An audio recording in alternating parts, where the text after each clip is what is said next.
Like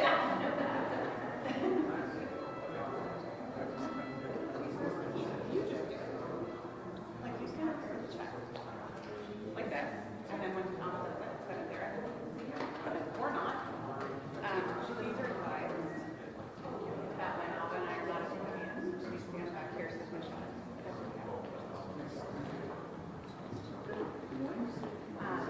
Yeah, we're ready. I'll start. When you are not speaking at the podium, just stand up this direction, and then you know the rest. Okay. Sounds good. All right, we'll start in about 20 seconds, everyone. Good morning. Good morning, Alva. How's it going?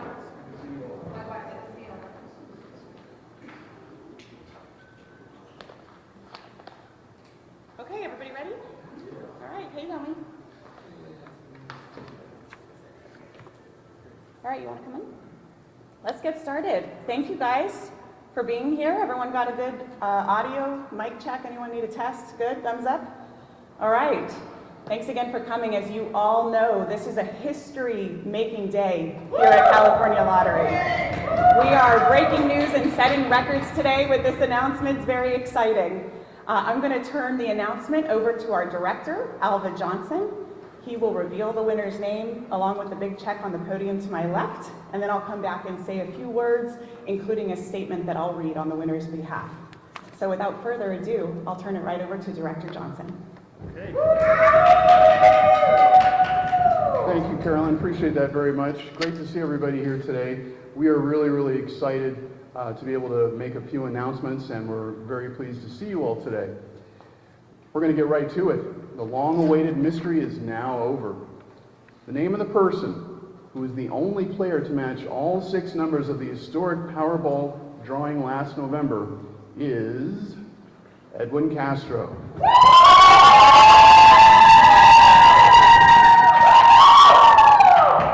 We offer our sincere congratulations on this unbelievable and historic win. As you might imagine, Edwin would like to largely remain private.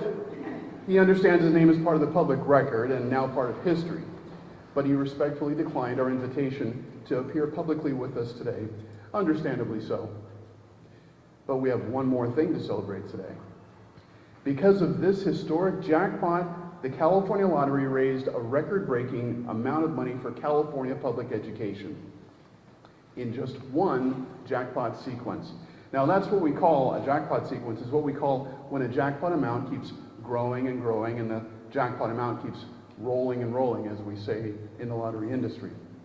Because of this just one jackpot, the California Lottery raised a record $156 million for California public schools, kindergarten through university. That means since the jackpot started in this sequence last November, Californians have raised through sales of lottery products $156.3 million. We're also excited today to announce another big number. Though our final figures for our most recent fiscal year, 21-22, are still undergoing standard review and audits, the preliminary numbers give us great confidence that the California Lottery has raised $2 billion in just one fiscal year alone, for the first time ever, for California public education. These numbers represent promises kept, since voters created the lottery in 1984 with the explicit purpose and intent to raise supplemental funding for public education. That's our mission. And that's the reason why California Lottery exists, and the point of pride that our whole team brings to work each and every day. It's why we do what we do and work so hard to do it. Our mission is the foundation of every decision and every piece of our operation. Thank you again for being here today. I'll now turn back over to Carolyn to talk a little bit more about this historic win. Thank you so much.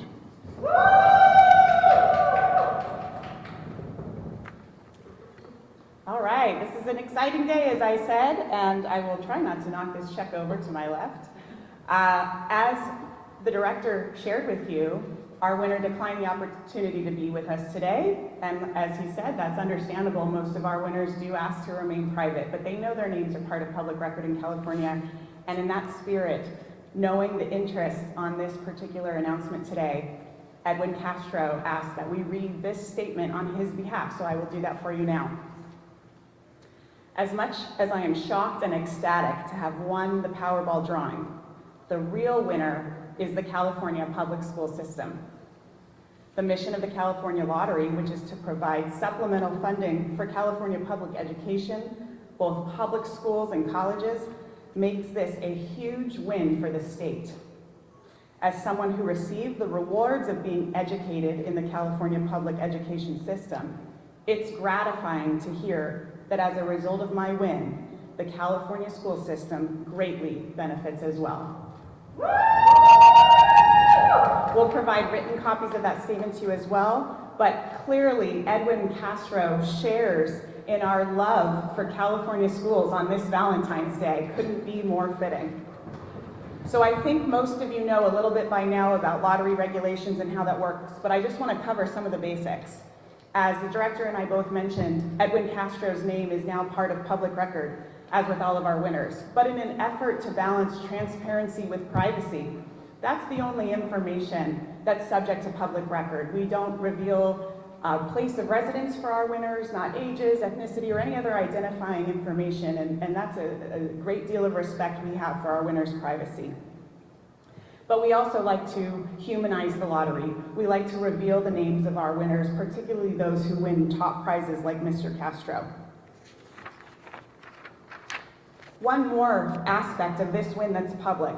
Our winners, as a lot of you know, get the opportunity to choose the jackpot amount over 30 annual payments, or the lump sum, which we sometimes refer to as cash value. That's public information, and in this case, Edwin Castro chose that lump sum, which for this drawing is nearly $1 billion, $997.6 million. I'll be taking your questions here shortly, but I also want to dive a little deeper into that point of pride Director Johnson mentioned with respect to our mission and the number of winners we have to celebrate today in the form of public school students. Every game, every lottery ticket played in California is a win for public schools. True to our mission, the lottery has raised more than $39 billion, that's billion with a B, in supplemental funding for public schools. That's since the voters created the lottery back in the 80s. A couple of local examples for you. Here in Sacramento County, we've raised nearly $1.5 billion for Sacramento County schools since lottery was created. In Los Angeles County, by example, we've generated almost $10.5 billion in revenue overall. So pretty incredible numbers here at the lottery. And for more than 20 years in a row now, we've raised more than $1 billion for public schools across the state, and we're excited about that $2 billion figure the director just mentioned.